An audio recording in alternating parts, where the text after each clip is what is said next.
शांत होकर मेरी बात जरूर सुनना। और बाद में न्यू कहोगे, बाद में पछताओगे। अब वो छोरा डाडी वाला बढ़िया बात बताओ था, हमने सुनी नहीं। आज शहीद आजम भगत सिंह जी का जन्मदिन है, आप सबको पता है इस बात का। और ये वही समय है जिस समय भगत सिंह जी पैदा हुए थे, इस दुनिया में आए थे। इसी वक्त पे जब भगत सिंह जी का जन्म हुआ, उसी टाइम उनके पिताजी सरदार किशन सिंह, उनके काका जी अजीत सिंह जेल से रिहा होकर घर पर आए थे। और जब वे घर पर आए ना, उसकी दादी बहुत खुश हुई। दादी ने प्यार से बोला, मेरा पुत भागा वाला हुआ है। उस भागा वाले शब्द से सरदार जी का नाम भगत सिंह रख दिया।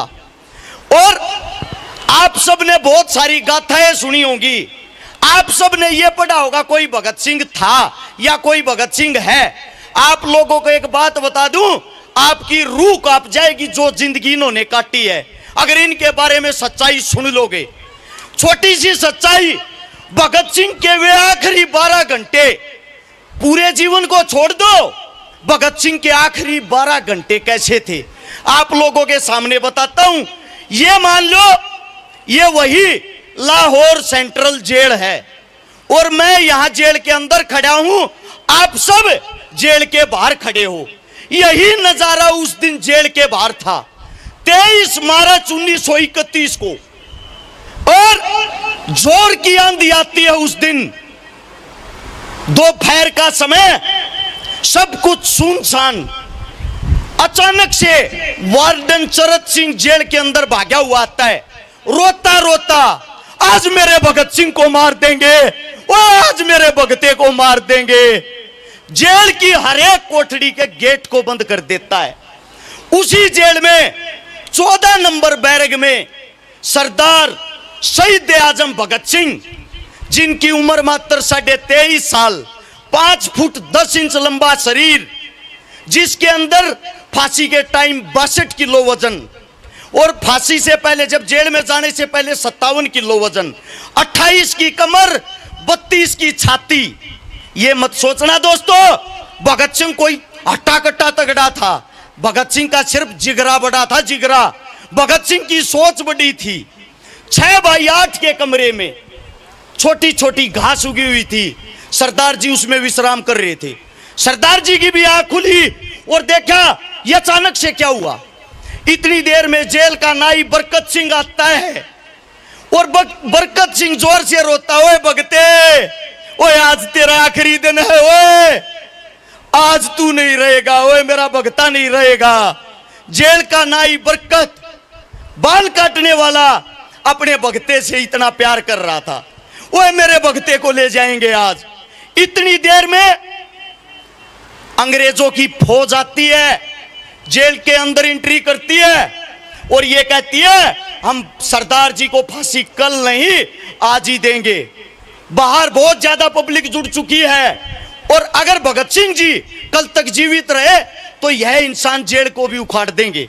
जेल के बाहर लाखों आदमियों की भीड़, खतरनाक मंजर। शाम के 4 बजे का टाइम हो गया। 4 बजे भगत सिंह जी का वकील प्राणनाथ मेहता जेल के अंदर आता है। उस भगत सिंह की आंखों में 1% भी कोई मौत का खौफ नहीं था। अपने वकील साहब से पूछता, वकील साहब मेरी किताब लाए। किताबें पढ़ने का बहुत ज्यादा शौकीन सरदार जी, किताब लेते ही पढ़ने बैठ जाता है। प्राणनाथ की आंखों में आंसू थे। इतना निडर, इतना बहादुर लड़का मैंने आज तक अपने जीवन में ना देखा है ना सुना है। वहां बैठकर प्राणनाथ कहता है, भगत सिंह देश के लिए कोई आखिरी बात कहना चाहता है। बिना किताब से मुंह हटाए भगत सिंह ने कहा, साम्राज्यवाद मुर्दाबाद, इंकलाब जिंदाबाद, इंकलाब जिंदाबाद।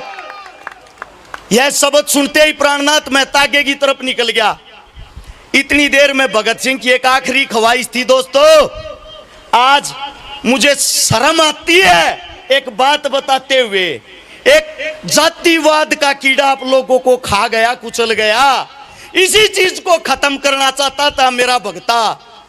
उसी जेल के अंदर जो भगत सिंह की सफाई करता था उसका नाम था बोग्गा। उसको प्यार से कहते थे बोग्गा भंगी, जो एक वाल्मीकि समाज से था।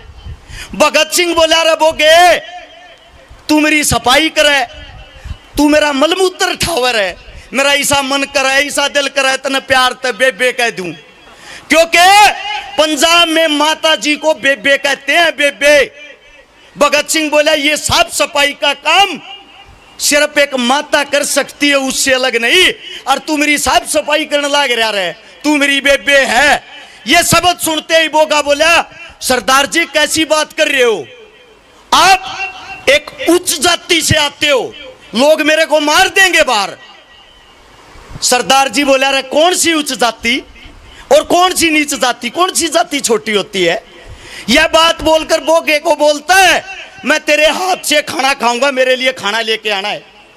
बोगा अपने हाथ से खाना बनाकर भगत सिंह के लिए जेल में लेकर गया। बोगा डर रहा, अगर भगत सिंह खाना खाओगा मेरे हाथ का, इतना बड़ा इंसान, इतना बड़ा हीरो। भगत सिंह कहता है, निवाड़ा तोड़ टूक का। बोगा निवाड़ा तोड़ता है, उसी के हाथ से खाता है। खाते ही रोने लग गया बोगा। निवला रोते हुए हाथ जोड़कर, ओए भगते, मैंने जीवन में कभी भगवान को नहीं देखा था, लेकिन आज मैं अपनी आंखों से भगवान को देख रहा हूं। तू सच्चा भगवान है, तू सच में भगवान है। यह बात बोलते ही भगत सिंह बोगे की कोड़ी भर ले है और 5 मिनट दोनों रोते हैं और कहते हैं, हमें ये जातिवाद का ही तो कीड़ा खत्म करना है मेरे दोस्त। भगत सिंह की आखिरी ख्वाहिश थी। भगत सिंह ने कहा था, ओए बोगे, ओए जिस दिन मैं फांसी पे चढ़ू ना, फांसी पे, वो फांसी का फंदा मेरी दुल्हन है। ओए जिस दिन मैं फांसी पर चढ़ूं, तू मुझे अपने हाथ से खाना खिलाएगा। उसी जेल के बाहर 23 तारीख को वो बोगा गेट पीट रहा है और रो रहा है, हाथ में टिप्पण है। भगत सिंह की माताजी पिताजी से आगे खड़ा होकर अंग्रेजों को गालियां दे रहा है और कह रहा है, ओए करूर अंग्रेजों, ओए हत्यारों, ओए एक बार मेरे भगते को मेरे हाथ की एक निवाला खाने दो, ओए बेशर्मो, एक आखिरी ख्वाहिश पूरी करने दो रे। बाहर पूरी पब्लिक तड़प रही, सब इस बात का इंतजार कर रहे, हमारा भगता कब बाहर होगा। हम गुलाम थे, गुलाम। अगर हम एक एक ईंट उठाते, वो जेल कहीं भी दिखाई नहीं देती। हम मानसिक रूप से गुलाम थे, आज भी गुलाम है। अगर भगत सिंह जीवित होता, आज हमें ये राजनीति का और ये जातिवाद का बोझ नहीं ढोना पड़ता। उसी टाइम समय हो गया, भगत सिंह को बाहर निकाल लेते हैं, आखिरी स्नान करवाया जाता है और भगत सिंह, राजगुरु, सुखदेव, तीनों को लेकर फांसी के तख्ते पर जाते हैं। सोच के देखना दोस्तों, जिस इंसान को आप लोग आज पूज रहे हो, जिस इंसान को आज आप लोग भगवान मान रहे हो, है भी ये हमारे भगवान, इन इंसानों को जब फांसी दी गई, फांसी देने के बाद पूरी जेल रो रही थी, पूरी जेल की आंखों में पानी था। और फांसी देने के बाद वहां के जो जेल अधिकारी थे उनको बोला, रे शिनाख्त तो कर लो। अंग्रेजों ने भी शिनाख्त करने से मना कर दिया था और उनको पता लगा, अगर सामने के गेट से निकाल लेंगे पब्लिक जीता मार देगी। अगर इनका अंतिम संस्कार अंदर ही कर दिया, जेल के बाहर धुआं जागा, कदे पब्लिक भड़क जा। एक ट्रक में टुकड़े टुकड़े करके इन शहीदों के बोटे बोटे करके एक बोरे में डाल के बंद करके खुले ट्रक में फेंक दिया। जिस ट्रक में सब्जी आती थी, फल आता था, उस ट्रक में फेंक दिया। और उस ट्रक में फेंकने के बाद पीछे जेल का ओटड़ा तोड़ा, पिछले रास्ते तक निकाल ले गए। पिछले रास्ते तक निकाल कर रावी नदी पर ले जाकर मटिया तेल लेकर उन फूकने की कोशिश कर रहे थे कि न जला दो न्यू का न्यू, लेकिन पब्लिक भड़क जाती है, पब्लिक वहां पहुंच जाती है और वे अंग्रेज उनको छोड़ के भाग जाते हैं। वहां जनता उन सबों को अपने कब्जे में ले लेती है। सब जगह यह बात फैल गई कि भगत सिंह राजगुरु सुखदेव नहीं रहे। अगले दिन उनका शव यात्रा निकाली जाती है, अंतिम संस्कार किया जाता है। उस दिन भगत सिंह हमारे बीच से गया नहीं था, भगत सिंह जीवित हुआ था। उसी दिन के कारण आज हम ये दिन देख रहे हैं, हमारी माताओं बहनों की शक्लें देख रहे हैं। आज मुझे एक बात का दुख है, इस इंसान ने गोरे अंग्रेजों को भगा दिया, लेकिन आप लोगों ने काले अंग्रेजों को अपने सिर पे बैठा लिया। आज किसान का, मजदूर का, व्यापारी का वही हाल है जो उस समय पे था। आज भी आप लोग वही गुलाम हो। अगर गांव में तू जाट, मैं पंडित, तू लवाल, तू सोनार, इन बातों पर लड़ते हो आप लोग। मैं आप लोगों से पूछना चाहता हूं, किसी अस्पताल में इलाज के लिए जाते हो, जब आप मरने वाले हो और आपको ट्रीटमेंट की जरूरत है, डॉक्टर को कभी ये पूछा आपकी जाति क्या है? जब तो आपको ये दिखता कदे मरना जावा तावड़े है, ऑपरेशन करा लिया। डॉक्टर से भी ये पूछा करो, अगर मेरी जाति का तो मेरा ऑपरेशन कर, वरना मत करना। इन लोगों ने आप लोगों को ये चीजें सिखाई थी। भगत सिंह एक नाम नहीं, एक विचारधारा है। आप भी भगत सिंह हो, आप भी भगत सिंह हो। भगत सिंह एक नहीं, 1000 भी हो सकते हैं, भगत सिंह 1 लाख भी हो सकते हैं, और भगत सिंह 1 करोड़ भी हो सकते हैं। साथियों, अपने अंदर के भगत सिंह को जगाओ। मुझे दुख होता है इनके नामों के पीछे आज भी शहीद का दर्जा नहीं है।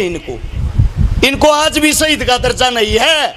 आप लोगों ने तो लिख दिया बैनर पे शहीद आजम।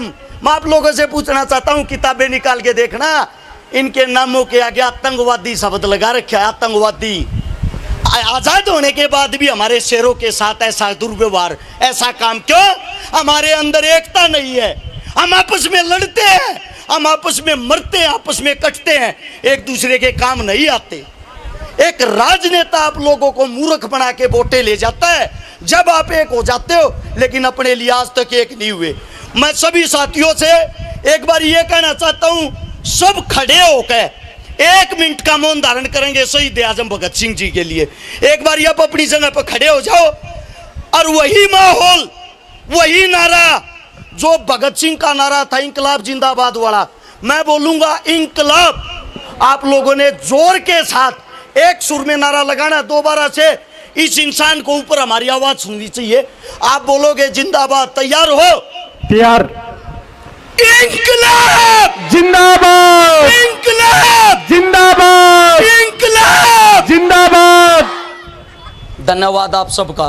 मेरे मुंह से कोई गलत शब्द निकला हो, आपका बच्चा हूं, आपका बेटा हूं, माफी चाहता हूं। सब आप अपने जगह पे अपना स्थान